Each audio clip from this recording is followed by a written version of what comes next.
Halo, Assalamualaikum warahmatullahi wabarakatuh. Kembali lagi di channelku Bidan Online.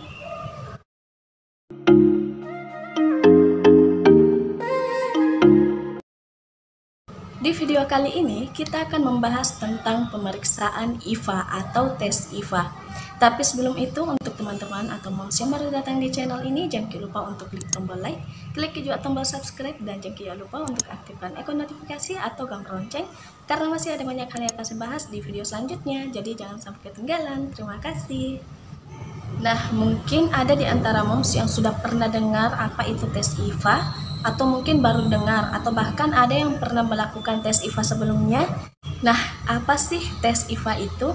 Jadi, tes IVA itu adalah singkatan dari inspeksi visual asam asetat, di mana tes IVA ini merupakan salah satu cara untuk mendeteksi adanya kanker serviks, atau salah satu cara untuk mendiagnosa apakah memang ada kanker serviks atau tidak dengan menggunakan asam asetat. Tes IVA ini merupakan metode pemeriksaan yang hasilnya itu lebih cepat diketahui tanpa harus dilakukan pemeriksaan laboratorium sebelumnya. Tes yang dilakukan untuk mendeteksi adanya sel prakanker atau ada sel abnormal yang bisa saja menjadi sel kanker nantinya, itu bisa dilakukan dengan pemeriksaan IPA, Pap smear, tapi di sini kita akan bahas tentang tes IVA dulu. Di mana orang yang bisa melakukan tes IVA ini adalah orang-orang yang atau wanita yang sudah berkeluarga atau sudah menikah, yang sudah melakukan hubungan seksual sebelumnya. Kemudian untuk melakukan tes IVA itu bisa dilakukan setiap 3-5 tahun sekali.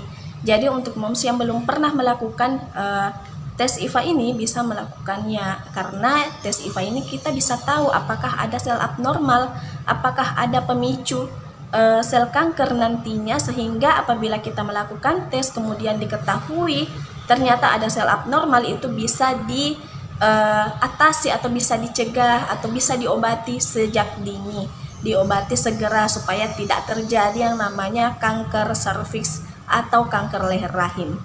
Nah, kemudian bagaimana sih cara melakukan atau cara pemeriksaan tes IVA ini? Jadi untuk moms yang ingin melakukan pemeriksaan tes IVA bisa mengunjungi puskesmas atau rumah sakit untuk melakukan tes ini. Kemudian caranya adalah misalnya moms itu datang, kemudian moms akan diminta untuk membuka pakaian dalam bagian bawah, kemudian diminta untuk berbaring di meja pemeriksaan atau tempat tidur pemeriksaan tempat pasien dengan posisi kaki membuka atau melebar. Setelah itu dokter akan melakukan pemasangan alat, di mana alat itu adalah alat cocor bebek untuk membuka vagina agar nantinya bisa dilakukan pemeriksaan. Cocor bebek itu seperti ini. Mungkin moms yang pernah menonton video saya sebelumnya tentang Pap smear juga bisa atau pernah melihat alat tersebut.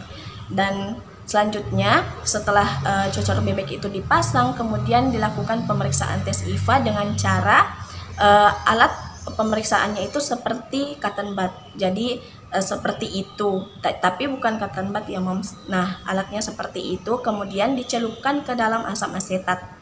Setelah dilakukan pencelupan ke dalam asam asetat, kemudian dilakukan pemeriksaan, yaitu dengan cara mengambil sampel. Itu dimasukkan, kemudian mengambil sampel. Setelah sampelnya keluar, kemudian dokter akan menunggu hasilnya selama beberapa menit, kurang dari 5 menit. Setelah itu akan dilihat hasilnya dengan cara menilai perubahan warna yang terjadi.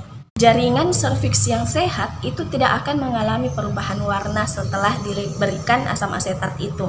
Tapi untuk kondisi di mana terdapat sel abnormal itu akan terjadi perubahan warna pada permukaan serviks atau leher rahim, di mana itu terdapat warna putih atau bercak putih pada permukaan leher rahim yang menandakan bahwa adanya sel tumor atau sel yang bisa memicu terjadinya kanker serviks. Nah, setelah didapatkan hasilnya dan ternyata ada hasil sel abnormal atau hasilnya itu positif, maka dokter akan menyarankan untuk melakukan pemeriksaan lanjutan.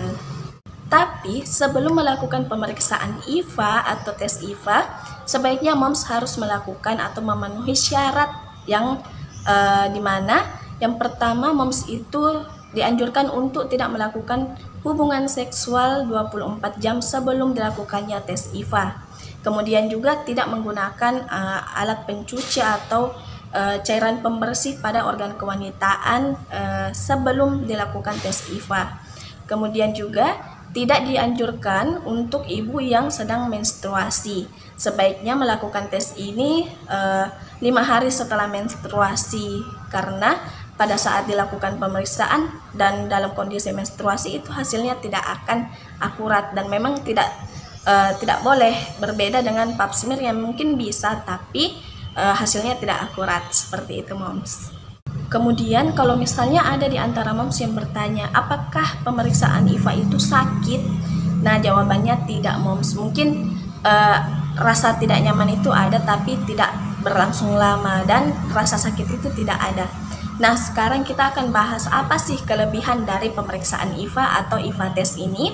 Jadi kelebihan dari tes IVA ini dimana cara atau prosedur pelaksanaannya itu mudah, tidak lama, waktu yang dibutuhkan itu tidak lama, kemudian juga alat yang digunakan tidak banyak, dan juga pemeriksaannya itu simpel kan. Kemudian hasil dari tes IVA ini cepat diketahui sehingga tidak harus lagi menunggu untuk keluarnya hasil laboratorium. Jadi tes IVA ini merupakan screening yang efektif lah untuk digunakan, dan juga yang pastinya tidak ada rasa nyeri, hanya rasa tidak nyaman, itu pun tidak berlangsung lama. Nah yang terakhir ada kriteria wanita yang tidak dianjurkan untuk melakukan pemeriksaan atau tes IVA. Di antaranya adalah perempuan yang pernah melakukan tes pengangkatan rahim. Dan yang kedua adalah wanita yang tidak memiliki tanda prakanker atau kanker pada pemeriksaan pasca operasi. Nah itu tadi moms penjelasan tentang tes IVA atau pemeriksaan IVA yang dilakukan untuk mengetahui adanya sel abnormal pada serviks atau deteksi dini kanker serviks atau kanker leher rahim. Oke moms, mungkin itu saja dulu yang bisa saya sampaikan di video kali ini. Semoga bermanfaat. Kalau misalnya moms merasa bahwa video ini bermanfaat, jangan lupa untuk klik tombol like dan share agar banyak orang yang mendapatkan manfaat dari video ini. Terima kasih. Dan untuk mom yang ingin bertanya bisa tuliskan di kolom komentar, atau bisa juga DM di Instagram saya atau inbox di Facebook yang sudah saya cantumkan di deskripsi. Dan juga untuk moms yang ingin menyarankan apalagi yang akan kita bahas di video selanjutnya bisa tuliskan juga di kolom komentar. Terima kasih banyak. Wassalamualaikum warahmatullahi wabarakatuh.